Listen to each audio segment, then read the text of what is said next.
The problem is your posture, not your season. Listen carefully. The blessings you have been waiting for are not stuck behind some locked door in heaven. They have been falling.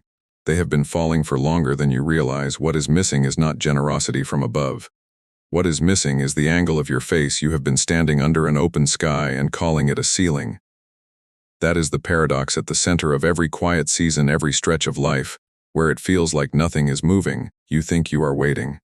But the truth is, you have been the one being waited on. The sky stayed open the whole time you were looking down at your problems, your bills, your unanswered messages, your closed doors. The rain kept falling. It is still falling right now. The same rain that feels cold on the back of a bowed neck becomes refreshment on an upturned face. Same rain, different posture. Place your hand on your chest for a moment. Feel that steadiness underneath your fingers. That heartbeat did not arrive by your effort. You did not negotiate it, earn it, or maintain it. It was given.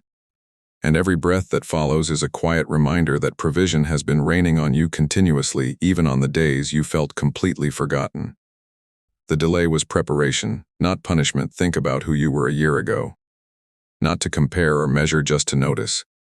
That version of you was praying for things you have already received without acknowledging them. That version of you would have collapsed under the weight you now carry without flinching.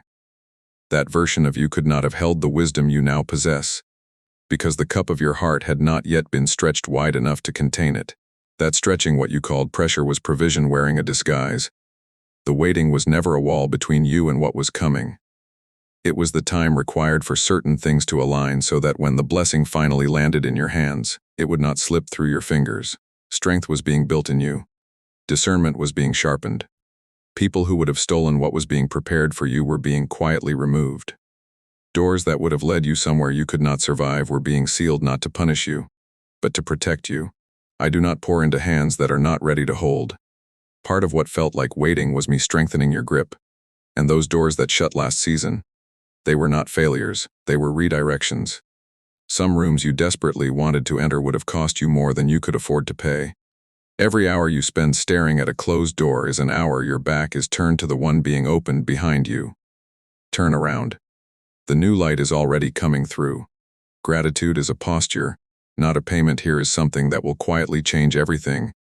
If you let it settle, gratitude is not a tax you pay for what you have received. It is not a transaction. It is not the price you owe before the next blessing is released. Gratitude is simply the posture that keeps your face lifted between the drops. It is what keeps your eyes open to the rain that is still falling. Eyes that are ungrateful go blind to provision. They keep receiving without registering. They take yesterday's miracle as today's baseline and spend their energy calculating what has not yet arrived. Before long, a person living under constant provision begins to feel like they are surviving a drought simply because they stopped noticing what was landing all around them. Do not become someone who lives under an open sky and feels deprived. The drift toward that posture is always gradual, and it always begins with stopped noticing. So try this once a day. In whatever moment feels natural, pause and name 3 things that have already arrived. They do not have to be dramatic. They can be small, ordinary, easy to overlook. The point is to retrain your eyes to see the rain you have already received. Because the eyes that recognize what has already come are the same eyes that will recognize what is coming next. Stop flinching when good things arrive. Some of you have developed a habit of receiving good news with immediate suspicion. A small blessing arrives, and instead of letting it land, you brace for the catch. You ask, what is the hidden cost here? You wait for the other shoe to drop. You enjoy something for a moment and then begin calculating how it will eventually be taken away. That habit came from somewhere real. People in your past handed you good things wrapped in conditions, and those conditions hurt more than the good things helped. So your nervous system learned to flinch. That was a protective response, and it made complete sense at the time. You ask, what is the hidden cost here? You wait for the other shoe to drop. You enjoy something for a moment and then begin calculating how it will eventually be taken away. That habit came from somewhere real. People in your past handed you good things wrapped in conditions, and those conditions hurt more than the good things helped. So your nervous system learned to flinch. That was a protective response, and it made complete sense at the time, but the source of those old hurts is not the source of what is being sent now.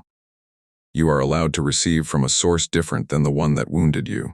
The gifts coming toward you have no strings attached, no fine print, no clause that allows them to be revoked because you stumbled last week. When something good arrives, let it arrive.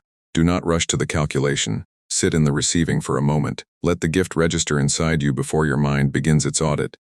Then keep walking forward, face up, hands open, ready for the next drop. The rain coming now is not the rain that burned you then. Trust the spiral. Repetition is not failure. There is something about how real growth works that will help you read your own story more accurately going forward. It does not move in straight lines.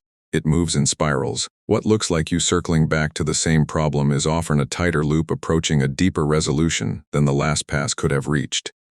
The difficulty you keep encountering is not the same difficulty you encountered before, even when it wears the same face and speaks in the same voice. You are meeting it now with a stronger version of yourself, a more anchored version, a version that has already survived what once felt unsurvivable. The fact that something keeps showing up is not evidence that nothing has changed. It is evidence that you are now equipped to receive what was always waiting inside it, but that an earlier version of you was not yet ready to hold. Recurrence is not failure. It is the spiral tightening. Trust the movement even when it looks like standing still. Some of the most important things only unlock after the third or fourth visit to the same hard place, because only then has the heart softened enough and the spirit become steady enough to finally receive what was available there all along. The lesson did not change, you did. And the change is precisely what unlocks the door. The voice that says not for you is lying. One more thing needs to be said directly to the part of you that has been reading these words while quietly thinking, this is meant for someone else, someone more disciplined, someone more together, someone who has not made the mistakes I have made, someone who deserves an open sky more than I do. Hear this plainly, the rain does not fall on you because you have been good. It falls because the source is good. What descends reflects the character of what is pouring, not the character of what is being poured upon. And that character does not calculate your past failures and reduce the rainfall accordingly. Your history is not a barrier between you and what is coming. It is the soil in which what is coming will take root. And good rain on hardened soil does not give up. It works the ground slowly, persistently, until something grows that could not have grown before. Be patient with the parts of you that still flinch when love comes close. They have been keeping you safe for a long time. They will stand down as evidence accumulates that this rain is different.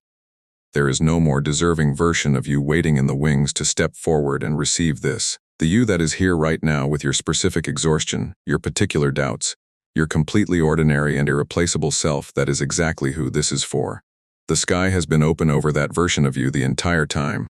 Finally, I want you to know something. I am proud of you. Not for what you accomplished this past season. For who you became while no one was watching and no one was applauding. For the prayers you kept praying when they felt like they were dissolving into silence. For the kindness you kept extending when it was not returned. For the quiet and stubborn decision to stay tender in a world that rewards the hardened. You have been more faithful than you give yourself credit for. And here is what that faithfulness actually accomplished. It did not earn an open sky. The sky was already open. But your steady, stumbling, often discouraged perseverance slowly moved your face into the right position to finally catch what had been falling the whole time. Stay there, face up, heart open, hands ready. The rain is not stopping. It never was. The season ahead will not feel like the one you are leaving. Hard moments will still come. Life does not become a highlight reel. But those moments will land differently on a person who has stopped doubting whether the sky above them is open. You will face difficulty without reading it as abandonment. You will sit in silence without hearing it as rejection. You will move through the slow seasons without mistaking them for a verdict on your worth. That is the shift. The sky was always open. Now you know it. Stay in that knowing.